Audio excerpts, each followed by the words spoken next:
Welcome back, everybody, to Orthopaedic Insights. We are going a deep dive with Dr. George Gonzalez again. Welcome back, Dr. George. It's great to have you for a second interview.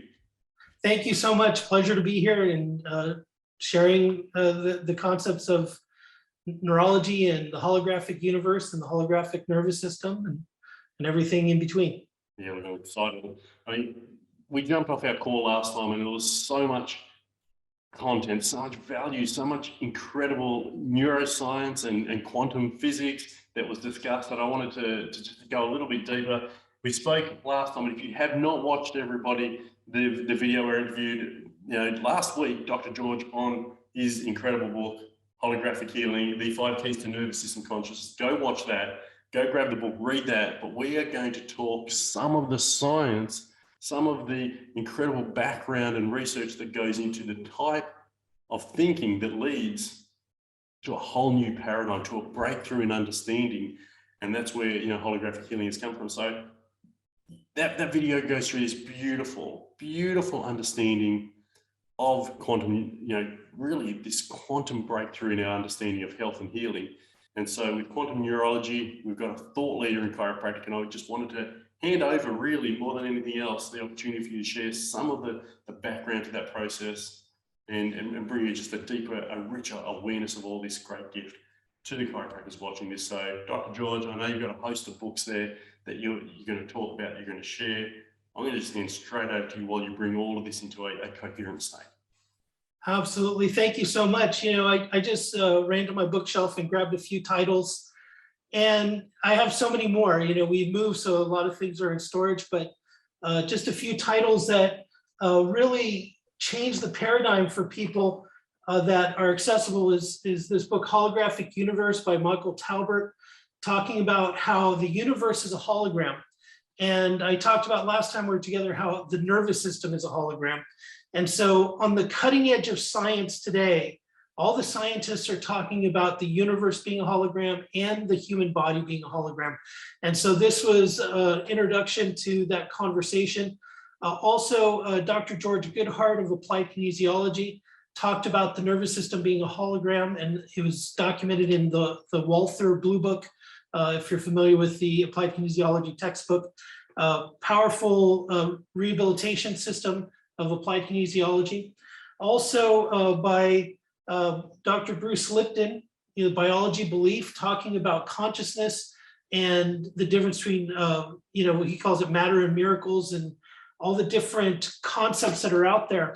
In quantum neurology, we've had the benefit of applying these quantum physics principles to the nervous system. And we create neurological awareness in the nervous system, and we measure the results with before and after neurological testing. And that's the power of what we're doing is we're doing that. I'm a big fan of Dr. Heidi Havoc, the reality check.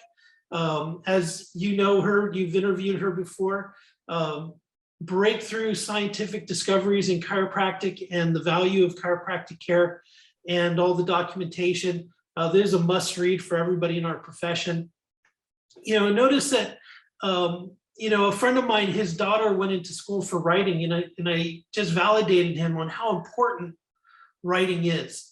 Writing is what sticks around. 100 years from now, we're still going to have this book, right? It's something that if we write books, we have the ability to pass down our knowledge from generation to generation. Even if the work gets quote unquote outdated, it still shows the milestones of where we were during this time frame in history. And so we look at, with our profession, I feel that the center point of healing is the measurement of neurology. And two of the books that I've personally studied in chiropractic school and have served me extremely well are the Stanley Hoppenfield's Orthopaedic Neurology and Physical Examination of the Spine and Extremities. These two books are worth more than gold in their way. They are so valuable. And the foundation of what I teach comes directly out of these books here.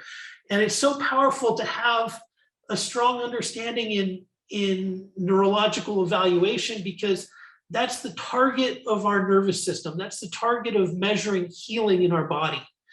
And, you know, I don't know about all situations, but at least in court situations and legal environments, it's the neurology that stands up in court. Neurology is taught around the world. All doctors study neurology. The same neurology is taught to medical doctors, acupuncturists, chiropractors, and so on. So it's the common language. It's like the mathematics of the body, right? We all speak neurology, and the more efficient you are at that conversation, especially in your evaluation of your patients and the before and after measurement of neurology on your patients, you're able to document how damaged the patient is with neurological conversation and their improvement over the time of your care. It's extremely valuable to be able to do that. And, you know, I'm just trying to think off the top of my head, there's other books that are valuable concepts in the holographic conversation. You'd mentioned Lynn McTaggart's The Field, and there are many others off the top of my head. You know, the concept of homeopathy is a very important concept as well. Understanding those principles, I feel it's very valuable to see how the subtleties of energetics affect the nervous system. And again, measuring it with neurology, it's a way of demonstrating something that might not be as tangible. You could demonstrate it tangibly by testing the neurology before and after in the body. So regardless of what technique you use, you know, whether you use applied kinesiology, use total body modification, or diversified, or, you know, the list goes on, as we know in our profession. If you know how to measure neurological function before and after, you could document the effectiveness of what you're doing with your patients. And it's a great education tool as well for the patients. Oh, last session you had 10 neurological weaknesses, and now you have 2, you know, or whatever that may be. Also, neurology validates what you're doing with your patients. When you're talking with your patients, and we could say, you know, you have palpation findings or muscle tenderness and those kind of things. And I don't know about your school, but in my school, we had an old timer teaching us, Dr. Jacobson, and he would say, if you adjust the majors, the minors will fix themselves. I don't know if you've ever heard that before. And I asked him, well, how do I know the difference between a major and a minor? And he would just repeat himself. He'd say, if you adjust the majors, the minors fix themselves. And I was like, I didn't know what that meant until I studied neurology. You know, when we have a palpation finding, that's important. And we could say over time, you know, 1 year, 5, 10 years, this is going to become a problem in this patient's life. But when we have a neurological problem, that's a verifiable problem today. That's a neurological deficit that they're expressing today. So I would suggest that any neurological findings are the majors, and any palpation or muscle tenderness, those are the minors. And so if we focus on correcting the neurological dysfunction, we're going to see huge improvements in the patient's care, and all those other things are just going to work themselves out. So so much to unpack here. All right, so firstly, I'm going to take it, there's a few takeaways from here. The first thing I really want to emphasize, and, you know, operating from a nervous system perspective, a brain-based chiropractic practice, having neurological measures allows you to understand firstly what's happening with the patient. By measuring those, you can intervene in ways that impact the nervous system and therefore influence the health and well-being of the patient and the trajectory of their care and their outcomes from that neurological perspective. And then by measuring them, you also have that capacity to offer feedback. So firstly, know your neurology, know your neurological milestones and markers that you can measure to provide feedback and give evidence of progress. That in and of itself, everybody is going to be better for having heard that conversation. And then on top of that, what I took away is you teach quantum neurology, you allow people to investigate how to produce holographic healing and change the health and, again, trajectory of a person's lives. And what I heard you say is you teach from a knowledge base of neurology, of quantum science, of quantum physics, and you integrate that in a way to elevate the consciousness of the patient and their nervous system, And the beauty of this, there's two things that I think are a great takeaways. One, you need to know your stuff. You need to read, you need to research, you need to teach or learn with great teachers in order to be able to teach it. So those elements alone are just worth the price of entry to every event. But what I want people to take away from you, because again, we're talking about writing a book. You say you teach from this information. If you're going to write a book, or if you're going to get on stage and teach what it is that you know to your patients, to your community, to grow your practice, to increase the awareness of what it is you do, and to serve chiropractic at a higher level, you've got to elevate your knowledge either by doing courses and training, quantum neurology, reading books, holographic healing, or other books that you've highlighted there.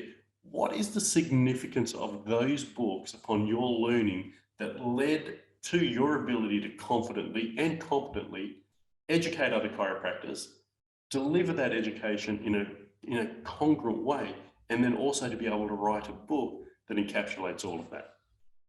Well, that's a big question there, but the idea is to take the complexity of the nervous system and the conversation that we're having and simplify it down to bite-sized pieces for people. And whether your target audience are patients or other doctors, we still need to take that, what is seemingly complex, neurology could, people talk about, brain science and get scared, as if it's this difficult subject. It's actually very easy when you break it down by simple levels of the spine. And the way I explain neurology is you have your brain, your spinal cord, and you have the nerves that come off the spine. And each nerve goes to 4 places: muscle, tissue, organ, and bone. And when we keep it in that simple conversation, I could explain that to a 5-year-old, or I could explain that to a neurologist. And oftentimes I'll get, wow, I never thought of it that way, but it does just simplify the conversation. I think is the most important lesson that I could give towards packaging things into a book form for people. Whatever your message is, package it down to a conversation you can have with a 5-year-old, but still give high level value to that conversation. And as I said, this is the same conversation I have with doctors that I have with children, explaining the nervous system and why these things are important. And then when we talk about each level of the spine, when I test the segment of S1, the first sacral nerve, I say, well, that's connected to sexual organs, bowel, and bladder. And you think that's important to correct? And everybody nods their head, and yes, I want that correction. Or C8 for grip strength is associated with heart. We want to make sure that's strong, right?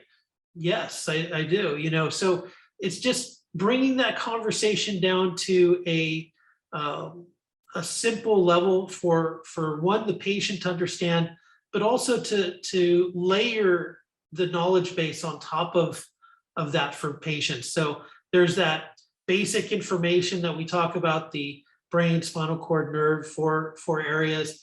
And that's like the introduction of that conversation. But then we could start layering more depth to that conversation to people who are more interested, more able, understand more of the body, and so on. So that's how I would explain that, is start simplifying to basics and then layer on information from there. I wanted to have this really brief chat with you about all of these elements, because a lot of chiropractors, as they go to write a book, might think, I don't know enough, or firstly, they do. That's an imperative that they understand. Absolutely. But the way you just said, firstly, learn what you need to know, whether that's read the book, do the course, and then simplify that message into a book that makes it accessible, digestible, and then add to that process layers that continually build the knowledge, create the paradigm shifts, that educate the patient to the knowledge they need to know so they can make the changes that are necessary to get the results and impact that you want for them, that they want for them, that brings about the inevitable result of healing. It's been awesome. Appreciate this. This is like part 2 of a part 3 conversation we are going to have. Next week, we're going to talk about anthology books. Anthologies, within writing them within a genre, join us for that one. This is going to be epic. I cannot wait. We'll see you in a moment again for that. Dr. George, thank you once again. So grateful. I love the conversations we're having. So appreciative. We'll be back next week, everybody. Thank you so much.